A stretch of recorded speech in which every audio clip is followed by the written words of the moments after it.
नमस्कार। कल BA part first में भौतिक भूगोल में हम पृथ्वी का जो ऊपरी पटल है उसको प्रभावित करने वाले बलों के बारे में बात कर रहे थे। और इन बलों में अपन सबसे पहले जो ले रहे थे वो थे अंतर्जात बल। और ये जो अंतर्जात बल हैं इनको अपन ने दो भागों में बांटा था। पहला है पटल विरूपणी और दूसरा था आकस्मिक जो संचलन है। ये दो संचलनों में अपन ने इसको बांटा था। और पटल विरूपण जो संचलन है और उनसे जो उत्पन्न स्थलाकृतियां हैं उनके बारे में अपन चर्चा कर रहे थे। तो ये जो पटल विरूपणी संचलन है इसके ये दो प्रकार से कार्य करता है। पहला है ऊपरीमुखी और दूसरा है अधोमुखी। जो ऊपरीमुखी संचलन है इसमें दो प्रकार की क्रियाएं संपन्न होती हैं। पहली है उत्थान और दूसरा है उन्मज्जन। तो जो उन्मज्जन के उत्थान जो है इसमें महाद्वीपों के आंतरिक या स्थलीय भाग जब अपनी निकटवर्ती सतह से ऊपर उठते हैं तो उसे उत्थान कहा जाता है। और उन्मज्जन महाद्वीपों के तटवर्ती भाग जो पहले जलमग्न थे यदि सागर की सतह से ऊपर उठ जाते हैं तो उसे उन्मज्जन कहते हैं। और प्रत्येक महाद्वीप पर इसके प्रमाण मिलते हैं। और इसके जो प्रमाण हैं वो कुछ प्रमाण है उसके बारे में अपन बात कर लेते हैं। पहला है सागरीय तट पर रेत, बजरी, वनस्पति एवं जीवावशेषों जिसको फॉसिल्स बोलते हैं के निक्षेप से पुलिनों का निर्माण होता है। ब्रिटेन, स्कॉटलैंड तथा नॉर्वे तट पर 200 मीटर की ऊंचाई तक उत्थित पुलिन पाए जाते हैं जो समुद्र तट के उन्मग्न होने के प्रमाण प्रस्तुत करते हैं। दूसरा है समुद्री लहरों के अपर्दन से तटीय भाग में भृगु तथा सागरीय कंदराओं का निर्माण होता है। अनेक स्थानों पर आज ये आकृतियां समुद्र तट से बहुत अधिक ऊंचाई पर मिलती हैं जो निश्चय ही उन्मग्नता का प्रमाण प्रस्तुत करती है। तीसरा जो प्रमाण है सागरीय तट पर लहरों की अपर्दन क्रिया से वेदिकाओं का भी निर्माण होता है। सागर तल से अधिक ऊंचाई पर उनका स्थित होना उन्मग्नता का प्रमाण है। उन्मज्जन क्रिया द्वारा महाद्वीपीय मगन तट ऊपर उठने के प्रमाण ग्रेट ब्रिटेन, नॉर्वे, स्वीडन तथा ग्रीनलैंड से प्राप्त होते हैं। आज भी बाल्टिक सागर तट 100 वर्षों में 1 से 3 मीटर की दर से ऊपर उठ रहा है। संयुक्त राज्य अमेरिका में अपलेशियन के सहारे स्थित पूर्वी मैदान समूह से में उन्मग्न भूखंड प्राप्त होते हैं। दूसरा जो अपन ने बात की थी ये तो हुआ ऊपरी मुखी संचलन और दूसरा जो है अधोमुखी संचलन।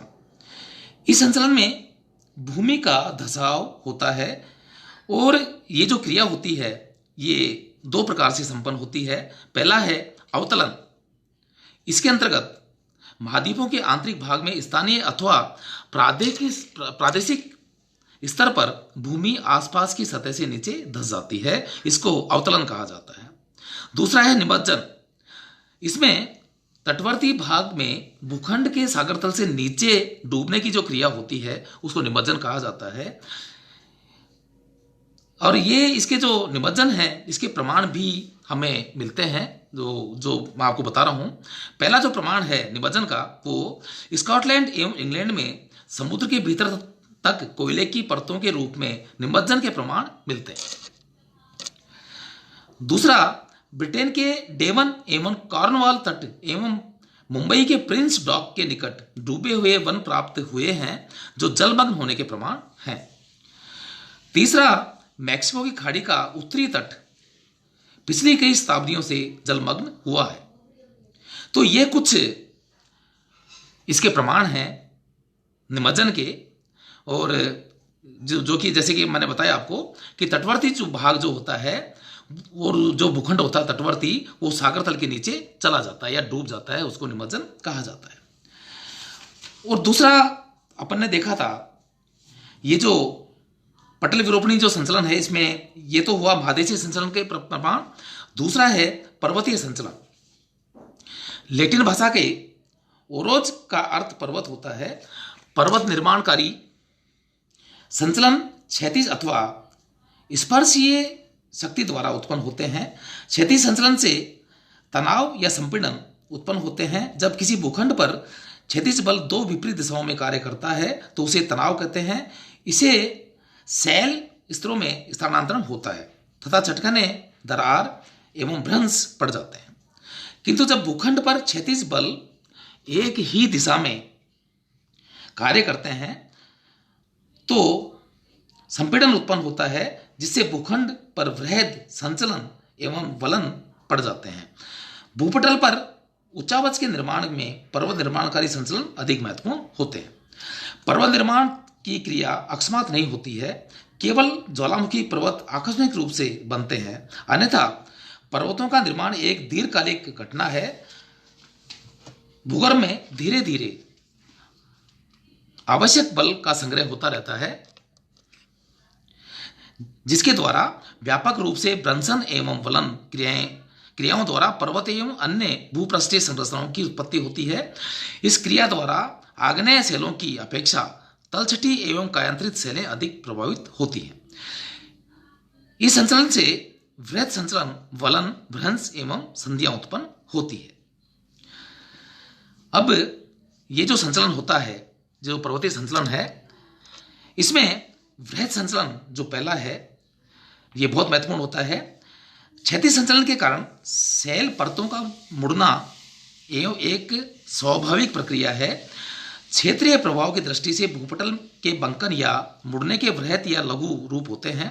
जब विस्तृत क्षेत्र के मुड़ने की क्रिया होती है तो उसे संचलन कहा जाता है। इस क्रिया से भूपटल में गुम्बदाकार उभार उत्पन्न होता है और यह उत्थान से भिन्न होता है। उत्थान लंबवत गति से उत्पन्न होता है। संवलन क्रिया कुछ किसी क्षेत्र में से लेकर कई सौ किलोमीटर क्षेत्र में संपन्न होती है। इस क्रिया से भूमि ऊपर की ओर मुड़ती है तो उसे उत्संवलन कहा जाता है, और नीचे की ओर मुड़ती है तो उसे अवसंवलन कहा जाता है। जब कोई विशाल क्षेत्र ऊपर की ओर उठ जाता है तो उत्पन्न स्थलाकृति को भू अपनति कहते हैं। और ये जो भू अपनति का जो उदाहरण है, ये दक्षिणी डकोटा जो संयुक्त राज्य अमेरिका में है का ब्लैक हिल्स क्षेत्र भू अपनति का सर्वश्रेष्ठ उदाहरण प्रस्तुत करता है। इसके विपरीत जब कोई विशाल क्षेत्र नीचे की ओर झुका या धंस जाता है तो वह भू अभिनति कहा जाता है। कहने का मतलब ये कि आंतरिक बलों के द्वारा जब संपीड़न उत्पन्न होता है तो धरातल का जो भाग ऊपर की ओर मुड़ जाता है उसको अपनति कहा जाता है, और जो भाग नीचे की ओर धंस जाता है उसको अभिनति कहा जाता है। दूसरा है वलन। वृहद संचलनों के लघु रूप को वलन कहा जाता है। क्षैतिज संचलन द्वारा भूपटल की शैलों के लघु रूप से मुड़ने पर इनकी उत्पत्ति लहरदार मोड़ों के रूप में होती है। वलन की संरचना को अब आगे जो कुछ उदाहरण है उसमें समझाया जा सकता है। जब वलन पड़ता है, वलन का तात्पर्य मैंने पहले भी आपको बताया था कि आंतरिक बलों के द्वारा जब भूपटल का एक भाग ऊपर की ओर मुड़ जाता है तो उसको वलन कहा जाता है। तो इसमें ये जो वलन जो होता है, इसमें क्रमशः जो वलन के विभिन्न भाग हैं वो उसके बारे में अपन चर्चा करते हैं। वलन की भुजा, ये वलन दोनों ओर के भाग है। जब वलन पड़ता है तो उसके दोनों ओर के जो भाग होते हैं, पहला और दूसरा जो भाग होते हैं, इसको वलन की भुजा कहा जाता है। दूसरा इसका जो भाग होता है वलन का, उसको कहा जाता है वलन का अक्ष। वलन की भुजा के मध्य अपनति के उच्चतम एवं अभिनति के निम्नतम भाग से गुजरने वाली एक कल्पित रेखा होती है, उसको वलन का अक्ष कहा जाता है। अपनति अक्ष एवं अभिनति अक्ष क्रमशः अपनति और अभिनति के आधार पर स्थित वलन अक्ष होते हैं। ये तो हुआ वलन, जिसमें अपन ने जो बात की थी वो की थी अपन ने अपनति की बात, यानी जो भाग मुड़ के ऊपर उठ जाता है उसके बारे में अपन ने बात करी। दूसरा जो है वलन का जो भाग है उसको कहा जाता है अभिनति। लहरदार मोड़ का गर्त वाला भाग अभिनति कहलाता है। कहने का मतलब कि जो वलन होता है, संपीड़न के द्वारा जो मुड़ाव उत्पन्न होते हैं धरातल के ऊपर, उसमें जो गहरा धसा हुआ जो भाग होता है उसको अभिनति कहा जाता है। और ये जो अभिनति है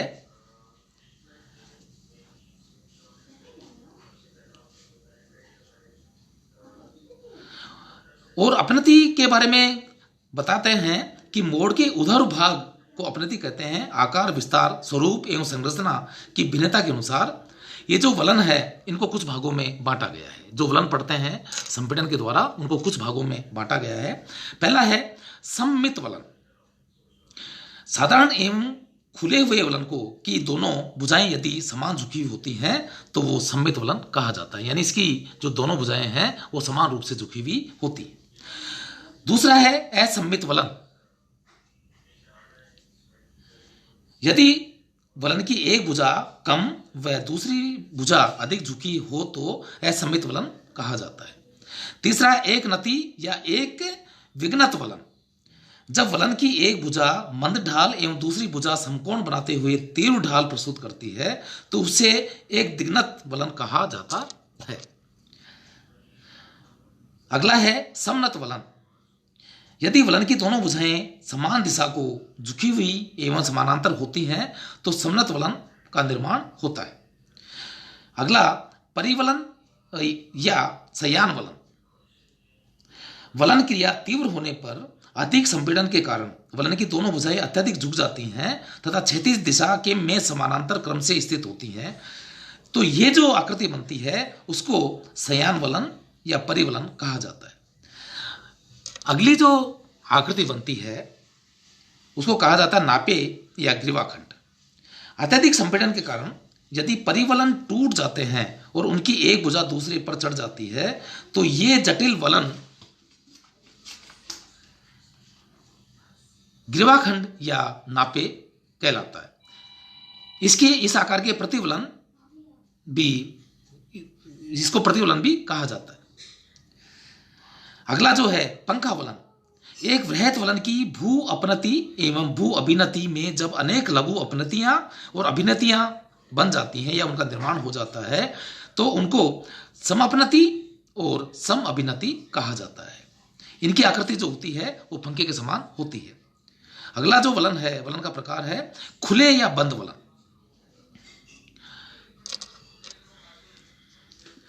जब किसी वलन को दो भुजाओं के बीच का कोण 90 डिग्री से अधिक किंतु 180 डिग्री से कम होता है तो वह खुला वलन कहा जाता है। लेकिन दोनों भुजाओं के बीच का कोण यदि 90 डिग्री से कम हो तो उसे बंद वलन कहा जाता है। तो ये वलन कैसे बनता है और उसके कितने प्रकार हैं इसके बारे में अपन बात करी। इसी टॉपिक को अपन अगली जो क्लास है उसमें कंटिन्यू करेंगे। तब तक के लिए थैंक यू वेरी मच।